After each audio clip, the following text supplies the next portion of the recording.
så, skat! Kom så, skat!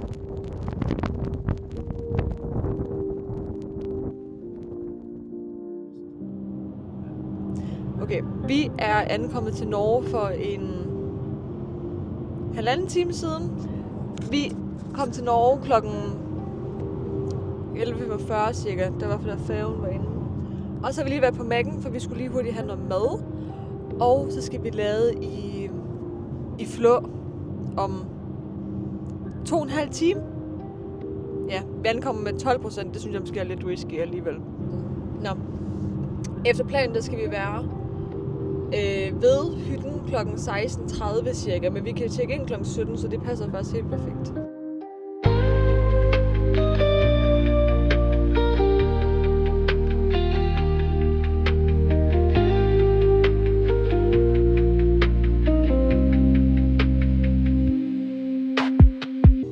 Er vi kommet til Flå ved Bjørneparken. Jeg håber virkelig ikke, der er bjørne. Der regner lige nu, men der er stadigvæk meget okay, ikke meget. Der er sne. Vi holder lige lader lige her. Lige oppe sådan en bjergebæk. Og der er sådan en bjerge rundt omkring. Det er nok lidt svært at se nu. Skal vi lade fuldt nu, eller lader vi bare lidt? Vi lader bare lige lidt. Vi lader bare lige lidt. Ja. Og så vil vi lige gå over i Kiwi. Over Kiwi.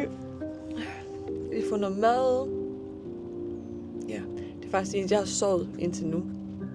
Så det er Jonas, der har kørt. Surprise. Men det var virkelig rart. Jeg havde også tidligt op. Det havde Jonas selvfølgelig også. Men vi sov kun... Vi sov alt for sent. Vi sov for sådan kl. 12, tror jeg, ud af ringe 4.45. Så det var rart at sove i hvert fald.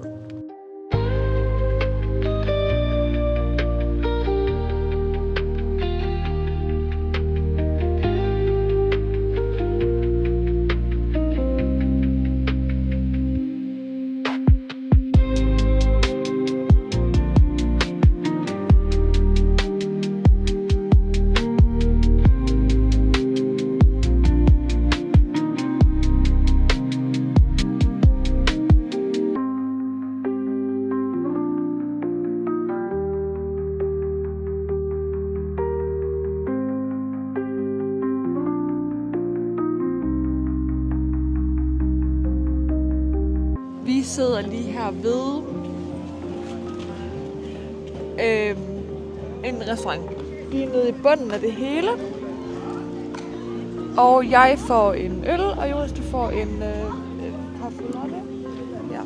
Og det er i dag tirsdag, så det var anden fulde dag på ski. Og i morges, der var jeg bare sådan nemt.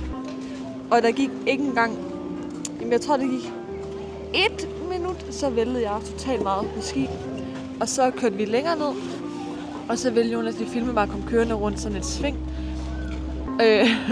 Og så vælter jeg 1 gang til, og jeg når endda at sige på videoen, det kunne lige passe, hvis jeg væltede nu. Og det gjorde jeg også. Det passer, hvis jeg væltede igen.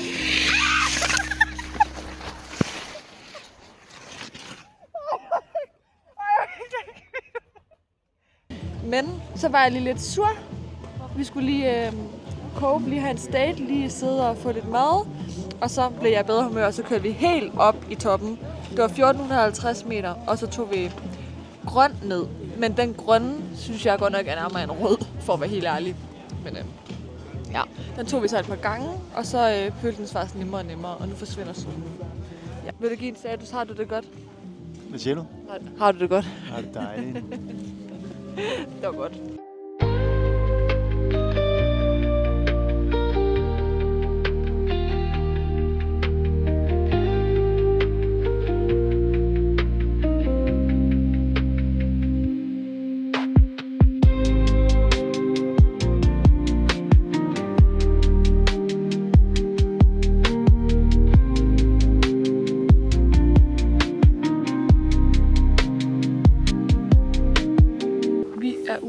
Jeg har egentlig ikke mikrofonen med.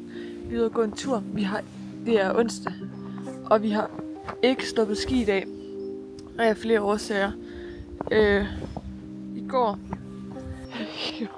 Jonas, han skulle lige få sådan en lille flyve op.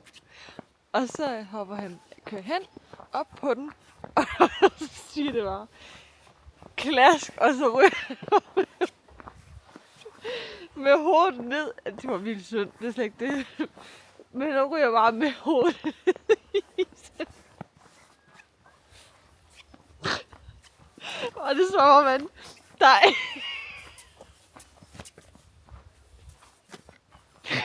ingen, han prøver ikke engang, han prøver ikke engang at tage fra. Det er så klask. Det var virkelig synd, fordi da jeg kom op, jeg forstod nok ikke lige sådan, hvor slemt det egentlig var. Men jeg kan ikke, hvor det ved at falde. Hvor jeg sagde sådan, jeg var alvorligt et my for at få hjertet rystet til. Det er ikke så godt. Da jeg vækkede ham også, i nat vækkede jeg ham hver anden time, bare for at være helt sikker, fordi jeg havde lidt hovedpine om aftenen. Men det var fucking eller det var det ikke. Jeg synes, det er sjovt, men jeg kan ikke, hvis folk kommer til skade, det er så sjovt. Jeg faldt 2 gange i går, det tror jeg havde sagt. Og det er også en af grunden til, at vi ikke kunne ski. Jamen, jeg ved ikke, om det hedder hold i nakken, eller hvad fanden det er, men jeg har så ondt i min nakke. Jeg er ikke nødt til at tage smertestillende for lige at... Så jeg kan ikke rigtig dreje hovedet til... Jo, jeg kan godt dreje hovedet til vind, så skal jeg bare følge hele kroppen. Så det er lidt træls. Og så landede jeg også i går på siden, så jeg sådan lige hoster. Eller griner eller sådan noget, så trykker det lidt. Altså, det går ikke ondt på nogen måde. Det trykker bare sådan. Men nu er vi ude og gå en tur ned ad bakken, hvor vi bor. Og der er sygt sådan... Altså, man plejer at kunne se bjergene her, hvor vi så på ski. Det kan man bare overhovedet ikke. Men nu var jeg gået en lille tur, og så tror jeg, vi er enige om, at det bliver nok ikke så meget ski i dag. Vi var lige nede tidligere dag, nede ved Hemsedal by. Vi har lige spar, vi skulle lige have små ting. Men så kører vi nok lige ned senere igen i dag, fordi vi skal have mere brænde. Yes, så i morgen er det sidste dag på ski. Så der skal vi i hvert fald ud på ski. Og der skal sne sygt meget i morgen. Så vi er sådan lidt spændte på, hvordan det ser ud fredag morgen også. Så går vi ned her lige nu. Jo, så står der. Se, og hernede er der nogle hytter. Så det er hyggeligt.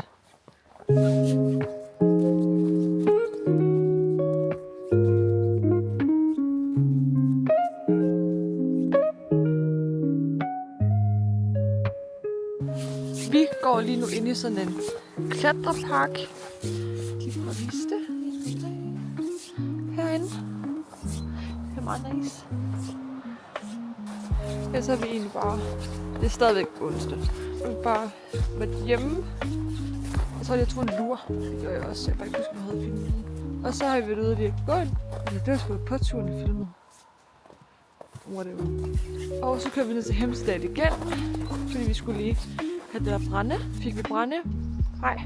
Men vi købte jordbær og blandt selv slik. Ja, der er faktisk ikke sket mere.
Så er lige vej op i en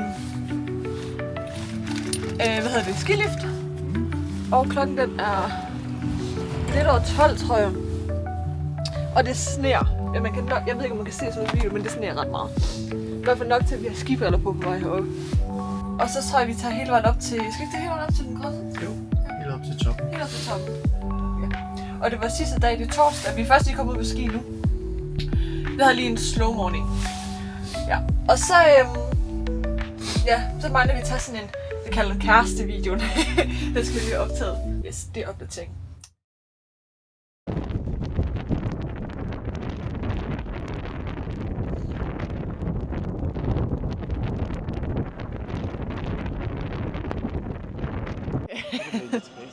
Nej, vi sidder lige nu på Fjeldcaféen, Og vi har lige spist pomfritter, og så har vi lige fået en gulerodskage. Vi kom jo sent ud på ski. Og så da vi så tog op til den grønne pist, helt oppe i toppen, der var så meget. Altså vi fik sne lige i ansigtet. Det var faktisk sådan helt ubehageligt, for det ramte så hårdt ind i hovedet, for der blæser så meget. Og vi var helt alene oppe på toppen, sådan lige, der var måske en anden eller sådan noget. Og der var så meget sne, men ikke engang kunne sådan se banen, følte jeg i hvert fald. Og så fik vi heller ikke nok fart på, og der var modvind, og det var noget af en oplevelse.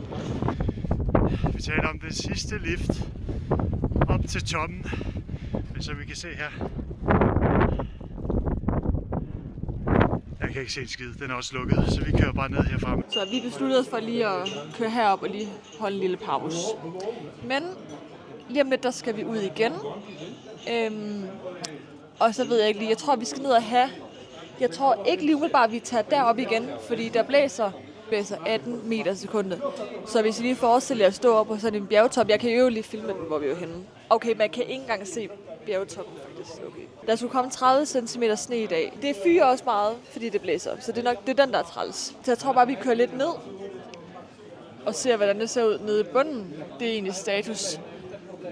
Ja, og så skal vi lave den sædvanlige, spørger vi lige Jonas, om han har det godt. Okay.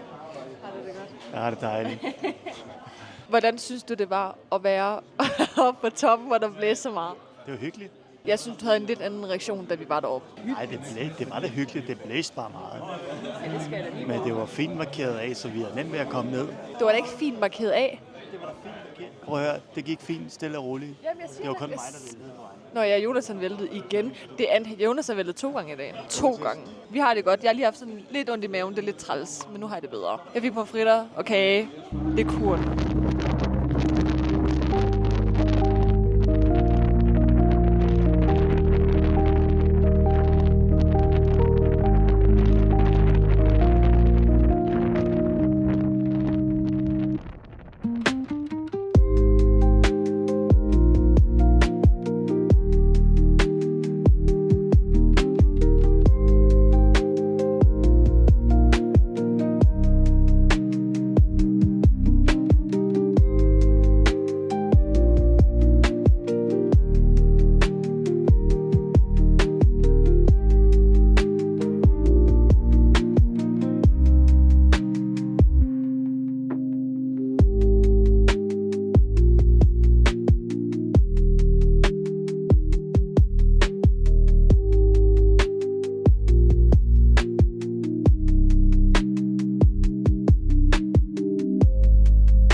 Okay, vi sidder på færgen fra Göteborg til Frederikshavn, og klokken den er 18.49, fredag den 13. marts. Det er faktisk ikke så godt at sejle fredag den 13. har jeg hørt.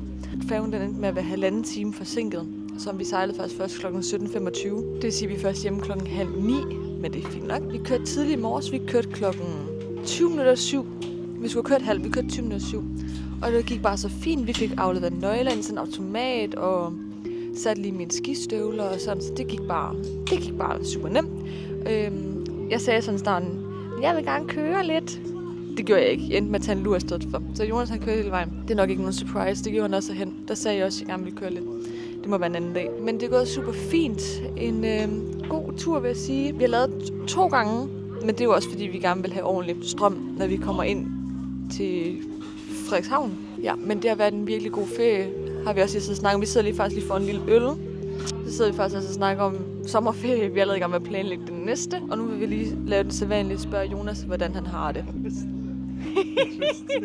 Okay, Jonas. Okay, har du haft en god ferie? Jeg har haft en rigtig god ferie. Og jeg savner at stå på ski allerede. Seriøst? Ja. Prøv at se det her.